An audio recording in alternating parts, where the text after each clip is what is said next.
Man Utd, Garnacho suivi par le Barça et la Juve. Alejandro Garnacho, 20 ans, 10 apparitions et 4 buts toutes compétitions cette saison, va-t-il quitter Manchester United à la fin de la saison?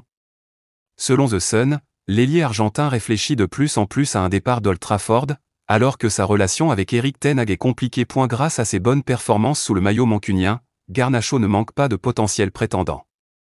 Il est suivi notamment par le FC Barcelone et la Juventus Turin. En cas de départ, Mu demanderait au moins 60 millions d'euros pour un élément sous contrat jusqu'en juin 2028. Mercato, Manchester United, la Juventus et le Barça surveillent Alejandro Garnacho. Pas toujours titulaire sous les ordres d'Erik ten Hag, Alejandro Garnacho réalise un début de saison intéressant avec Manchester United. L'international argentin serait dans le viseur de la Juventus et du FC Barcelone selon la presse britannique. Dans le marasme mancunien, peu de joueurs parviennent à ressortir du lot en ce début de saison. On peut mettre en avant les performances d'André Onana, le portier des Red Devils, ce qui n'est généralement pas bon signe pour une équipe. Alejandro Garnacho est également plutôt bon avec un temps de jeu limité.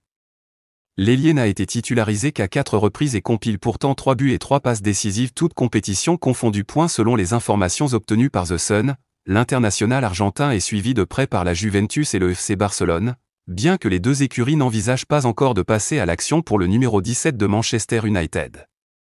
Le média précise que pour s'attacher les services de Garnacho, un club devrait poser au moins 50 millions de livres sur la table, soit environ 60 millions d'euros. Mercato, Manchester United, la Juventus et le Barça surveillent Alejandro Garnacho. Publié le 3 octobre 2024 à 23h46 par Mathieu Dumas. Mercato, Manchester United, la Juventus et le Barça surveillent Alejandro Garnacho. Alejandro Garnacho a fait ses débuts avec Manchester United lors de la saison 2021 à 2022.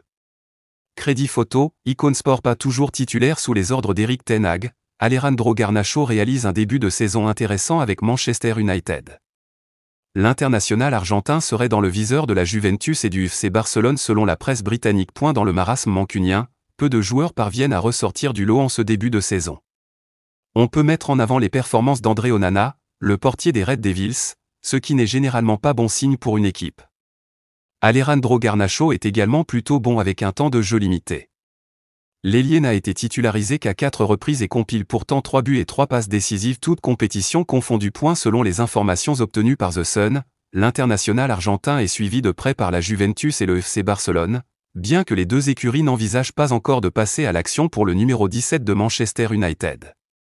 Le média précise que pour s'attacher les services de Garnacho, un club devrait poser au moins 50 millions de livres sur la table, soit environ 60 millions d'euros. Lié avec les Red Devils jusqu'en 2028, le natif de Madrid est évalué à 50 millions d'euros par Transfermarkt. Difficile cependant d'imaginer les dirigeants de United le lâcher aussi rapidement. D'autant que certains étaient déjà contre le transfert de Mason Greenwood à l'Olympique de Marseille cet été. Une chose est sûre, Alejandro Garnacho doit attendre avec impatience le départ d'Erik ten Hag, qui a leaké une publication de Cristiano Ronaldo remettant en question les méthodes de l'entraîneur néerlandais. La date de retour de Araujo est connue. Le défenseur uruguayen Ronald Araujo, qui s'est blessé lors de la Copa América, a désormais une date de retour. Et la saison du FC Barcelone a débuté avec de nombreuses blessures au sein de l'équipe. Malgré le retour de Frenkie de Jong et l'annonce du retour de Gavi, l'effectif reste incomplet. Dani Olmo et Fermin Lopez devraient également revenir avant la fin de ce mois. Ronald Araujo, blessé face à l'Uruguay le 7 juillet lors des quarts de finale de la Copa América, a recommencé à s'entraîner récemment, et son retour est désormais proche. Un mois de demi restant. Mundo Deportivo annonce que Ronald Araujo pourrait faire son retour sur le terrain d'ici fin novembre, avec une rencontre visée le 23 contre le Celta Vigo et un match contre Brest 3 jours plus tard. Son rétablissement permettra à Hansi Flick d'avoir davantage de possibilités en termes de rotation. Le retour d'Araujo pourrait également modifier les positions au sein d'un effectif où Inigo Martinez et Pau Cubarsí sont pour le moment les titulaires incontestés. Andrés Iniesta, je ne veux pas entendre un jour que Messi a. L'ancien international espagnol, Andrés Iniesta, s'est exprimé sur son ex-coéquipier Lionel Messi. Considéré comme l'un des meilleurs milieux de terrain de l'histoire, Iniesta a révélé l'impact qu'a eu Messi sur leur performance. Le meilleur joueur avec qui j'ai joué est Messi. C'est une légende qui ne se répétera jamais. Messi est celui qui a fait de nous les meilleurs milieux de terrain, pas nous qui avons fait de lui le meilleur joueur. Messi, passe-lui juste le ballon et il rendra le.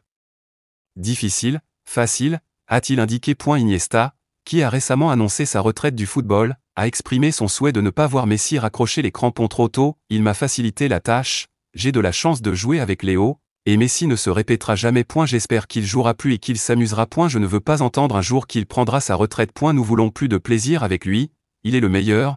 Il faut noter que la légende du football Andrés Iniesta a pris la décision de se retirer du football actif après 2 décennies de football professionnel. Il était célèbre pour sa connexion sur le terrain avec Xavi Hernandez et Lionel Messi à Barcelone, ainsi que pour ses performances de premier ordre qui ont aidé l'Espagne à passer du statut d'insuffisant à devenir une force dominante. FC Barcelone, Wojciech Szczęsny explique quand il pourra débuter avec le Barça. Wojciech Szczęsny a signé libre au Barça. Le FC Barcelone est premier de Liga. Le gardien polonais n'a plus joué depuis 4 mois un match à enjeu. 90 000 FC Barcelone, Wojciech Szczęsny explique quand il pourra débuter avec le Barça. Wojciech Szczęsny a signé libre au Barça. Le FC Barcelone est premier de Liga. Le gardien polonais n'a plus joué depuis 4 mois un match à enjeu. Wojciech Szczęsny a été logiquement interrogé sur la date de ses débuts avec le FC Barcelone. Le gardien polonais espère être rapidement lancé dans le grand bain par Hansi Flick. Le flou règne encore sur la date de retour à la compétition de Wojciech Szczęsny. L'international polonais a confié à Mundo Deportivo qu'il ne savait pas lui-même quand Hansi Flick ferait appel à lui. Le nouveau portier du FC Barcelone ne se sent pas prêt à l'instant T mais la situation pourrait évoluer d'ici la fin de la trêve internationale. Je ne sais pas. Et ce n'est pas ma décision non plus, c'est toujours celle du coach. J'ai beaucoup de mal à être objectif. J'espère créer un problème positif pour le coach. Je vais être honnête, j'ai joué plus de 600 matchs dans ma carrière et je m'en fiche de devoir revenir jouer contre une équipe plus petite ou contre le Bayern. Je veux d'abord être préparé parce que j'attends beaucoup de moi-même. Le niveau requis pour représenter le maillot du Barça est très élevé. Donc je ne reviendrai avec ce club avant d'être prêt. Cela n'a pas de sens. Quand ce sera le cas, je ne sais pas, cela pourrait être lors du prochain match ou dans 2 mois. C'est la décision de l'entraîneur. Ce n'est pas quelque chose pour moi, je dois juste me préparer à 100% et faire de mon mieux et je suis content de ne pas avoir à décider. Mais pour l'instant, ce n'est pas le problème. Je ne suis pas encore prêt. Et quand ce moment arrivera, je ne sais vraiment pas, a expliqué le néo-catalan. Iñaki Peña titulaire par intérim à 10 jours du prochain match, nous pouvons dire que le titulaire annoncé sera certainement Iñaki Peña. Le gardien formé au Barça du côté de la Masia a déjà assuré une partie de l'intérim avec plus ou moins de réussite. Il a été capable du meilleur comme du pire même si la majorité des supporters du Barça espèrent rapidement voir Szczęsny débuter.